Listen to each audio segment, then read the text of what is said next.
امام حسن مجتبیٰ فرماتے ہیں جو مسجد میں جاتے ہیں جب تک وہ مسجد کے اندر رہتے ہیں وہ اللہ کے مہمان رہتے ہیں اور ان کا شمار اللہ کی زیارت کرنے والوں میں ہوتا ہے. آپ کہتے ہیں نا چلو بھائی فلاں پیر صاحب ہے ان کی زیارت کر لیں, فلاں سید صاحب ہے ان کی زیارت کر لیں, فلاں عالم صاحب ہے ان کی زیارت کر لیں, فلاں بزرگ ہے ان کی زیارت کر لیں. امام حسن فرما رہے ہیں کہ مسجد میں جانے والوں کا شمار اللہ کی زیارت کرنے والوں میں اور مسجد میں بیٹھنے والوں کا شمار اللہ کے مہمانوں میں. اور پھر فرمایا یہی نہیں, اللہ کی زیارت کرنے کا ثواب کس کس کو ملتا ہے. ایک بات اور یاد آئی, مسجد میں آ کر جب تک بیٹھا رہے گا وہ لوٹ نہیں جائے گا, اس کا شمار اللہ کی زیارت کرنے والوں میں ہوگا. اسی طرح کسی مومن بھائی سے ملنے جانے والا جب تک وہ واپس لوٹ کر نہ آئے اس کا شمار اللہ کی زیارت کرنے والوں میں ہوتا ہے. اور حج اور عمرہ کو جانے والا جب تک کہ وہ لوٹ کر نہ آئے اس کا شمار بھی اللہ کی زیارت کرنے والوں میں ہوتا ہے. اس سے پتہ چلا کہ مسجدوں میں بیٹھنا کتنا اہم ہے, اس سے پتہ چلا کہ مسجدوں کی حاضری کتنی اہم ہے. لیکن یہاں ایک دکھ کی بات یہ بھی ہے کہ مسلمان مسجدوں میں جمعہ کے دن تو شوق سے آتے ہیں, اللہ کا شکر ہے آتے رہیں, لیکن پنج وقتہ نہیں آتے, پنج وقتہ نہیں آتے. امام حسن ایک اور بات بیان فرماتے ہیں کہ مسجد بستی میں ہو اور بستی کے لوگ مسجد کو ویران کرے, آباد نہ کرے, تو وہ مسجد اس آبادی میں اجنبی کی طرح ہے. جیسے اجنبی لوگوں کا منہ تکتا رہتا نا ٹکٹکی باندھ کے, ہائے آج میرا کوئی پرسان حال نہیں, ویسے مسجدیں مایوس ہوتی ہیں, مسجدیں غمگین ہوتی ہیں. کس بنیاد پر؟ کہ اس کو آباد نہیں کیا جاتا. کتنا افسوس ہے اس قوم پر جس قوم کے رسول نے فرمایا کہ نماز میری آنکھوں کی ٹھنڈک ہے. آج اس قوم کو تاش کے پتوں کے لیے فرصت ہے, آج اس قوم کو واٹس ایپ پر میسیجز چیک کرنے کے لیے فرصت ہے, آج اس قوم کو فیس بک پر کئی گھنٹے بیٹھنے کے لیے فرصت ہے, آج اس قوم کو فلمیں دیکھنے کے لیے فرصت ہے. اور اگر فرصت نہیں تو اللہ کی عبادت کے لیے نہیں. اگر دیکھ سکتے ہو تو اپنے دائنی طرف دیکھ لو, اس قبرستان کے اندر وہ لوگ بھی سو رہے ہیں جن کے کئی سو لوم چلتے ہیں. اس قبرستان میں وہ بھی سو رہے ہیں جن کی کئی سائزنگیں چلتی ہے. اس قبرستان میں وہ بھی سو رہے ہیں جنہوں نے کئی برس تک کے سیاست کی ہے اسی شہر کے اندر. اس قبرستان میں وہ بھی سو رہے ہیں جو مسجدوں کو آباد نہیں کرتے تھے, ویران کرتے تھے. آباد کرنے والے بھی سو رہے ہیں اور مسجدوں کو برباد کرنے والے اور ویران کرنے والے بھی سو رہے ہیں. اللہ کے فرامین کو سر آنکھوں پہ رکھنے والے بھی سو رہے ہیں اور اللہ کے فرامین کو پیٹھ کے پیچھے ڈالنے والے بھی سو رہے ہیں. دیکھو قبریں سب یکساں لگتی ہے, سناٹا لگتا ہے, سکون لگتا ہے, اوپر سے اطمینان لگتا ہے. لیکن اللہ نے اگر تمہیں آنکھیں دی ہے, عبرت کی آنکھیں, تو اس میں جھانک کے دیکھنا کہ کچھ قبریں ایسی ہوگی جس میں انگارے سلگ رہے ہوں گے, کچھ قبریں ایسی ہوگی جس میں آگ بھر دی گئی ہوگی, کچھ قبریں ایسی ہوگی جس میں وجود سور کی طرح بن گئے ہوں گے, کچھ وجود ایسے ہوں گے جو کتے کی طرح بن گئے ہوں گے, کچھ وجود ایسے ہوں گے جن کے چہرے قبلے کی طرح پھر گئے ہوں گے اور وہ اللہ سے رو رو کر تمنائیں کرتے ہوں گے, مولا صرف ایک مرتبہ 2 منٹ کے لیے دنیا میں جانے دے دے, صرف 2 منٹ کے لیے, تاکہ تیری بارگاہ میں جا کر 4 سجدے کر لوں اور تجھے منا لوں. لیکن قدرت کی طرف سے جواب مل رہا ہوتا ہے, بندے جب میں نے تجھے مہلت دی تھی تو دنیا کے کھیل میں مصروف تھا, تو دنیا کے گورکھ دھندوں میں مصروف تھا, تو دنیا کی محبت میں ڈوبا ہوا تھا.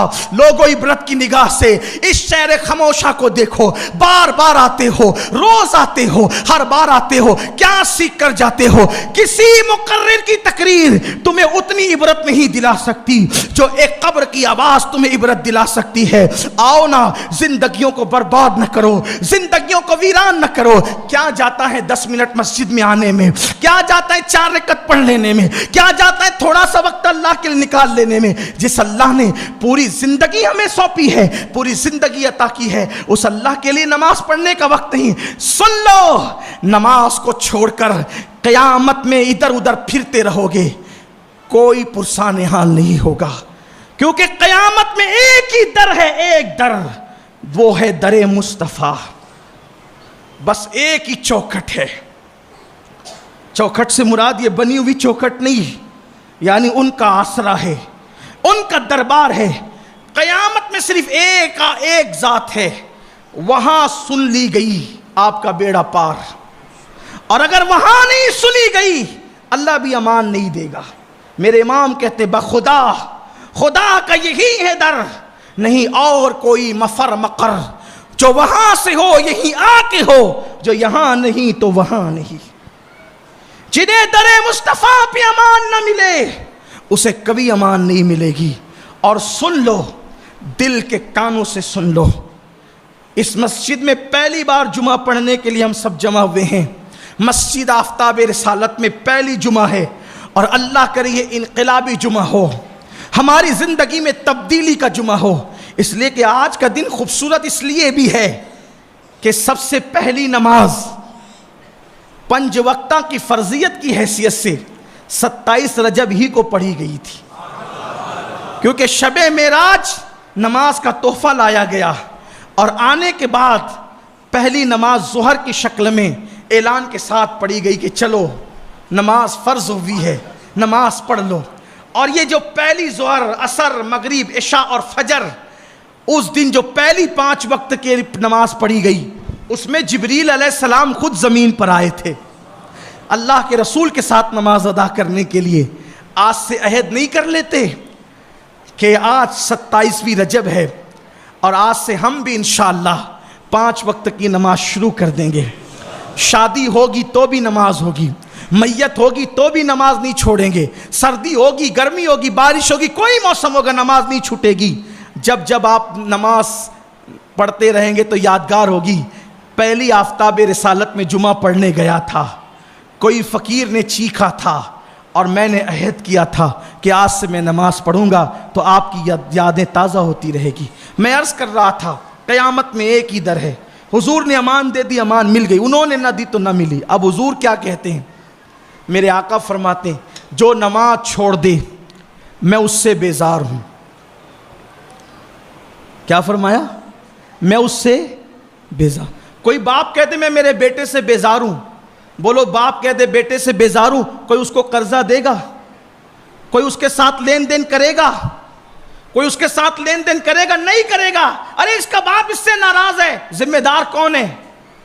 اس کا باپ اس سے ناخوش ہے، ذمہ دار کون ہے؟ اس لیے لوگوں، اللہ کے رسول فرما رہے ہیں جس نے نماز چھوڑ دی میں اس سے بیزار ہوں، اور جس سے حضور بیزار ہیں پھر اللہ اس سے راضی کب ہوگا؟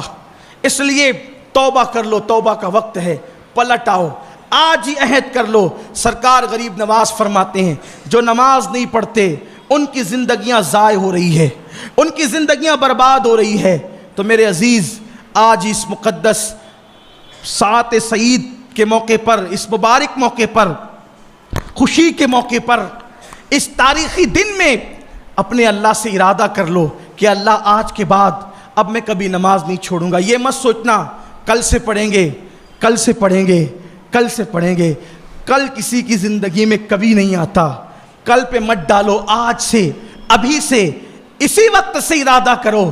کسی بہت بڑے مفکر نے کہا تھا نماز پڑھو اس سے پہلے کہ تمہاری نماز پڑھ لی جائے۔